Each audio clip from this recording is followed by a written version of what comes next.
The modern federal administrative state is an institution unforeseen by the framers of our Constitution and rapidly mushrooming out of control. The Separation of Powers Restoration Act of 2016 takes square aim at one of the biggest roots of this problem, the Chevron doctrine, under which federal courts regularly defer to regulatory agencies' self-serving interpretations of the statutes that they themselves administer. Similarly, the bill takes on the related hour doctrine, under which courts defer to agencies' interpretations of their own regulations. In perhaps the most famous of the Supreme Court's early decisions, Marbury versus Madison, Chief Justice Marshall declared for a unanimous court that it is emphatically the province and duty of the judicial department to say what the law is. Since the Chevron doctrine allows judges to evade interpreting the law, instead to defer to agencies' interpretations, one must ask, is Chevron faithful pardon me, to Marbury and the separation of powers?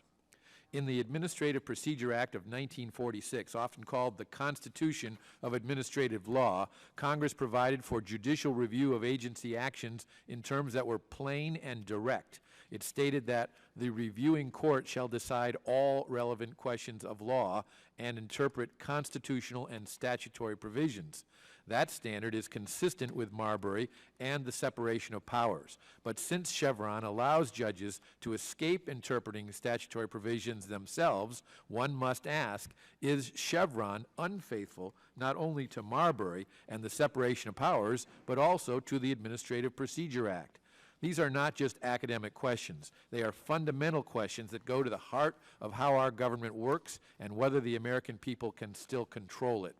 Judicial deference under Chevron weakens the separation of powers, threatening liberty. It bleeds out of the judicial branch power to interpret the law, transfusing that power into the executive branch, and it tempts Congress to let the hardest work of legislating bleed out of Congress and into the executive branch, since Congress knows judges will defer to agency interpretations of ambiguities and gaps in statutes Congress did not truly finish.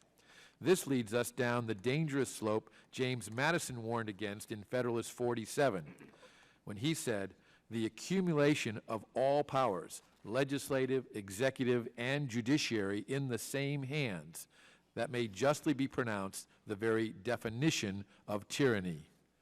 The Separation of Powers Restoration Act of 2016 is timely, bold legislation directed straight at stopping our slide down that dangerous slope.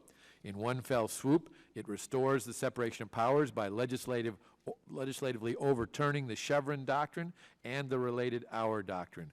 This is reform that we must make reality for the good of the people.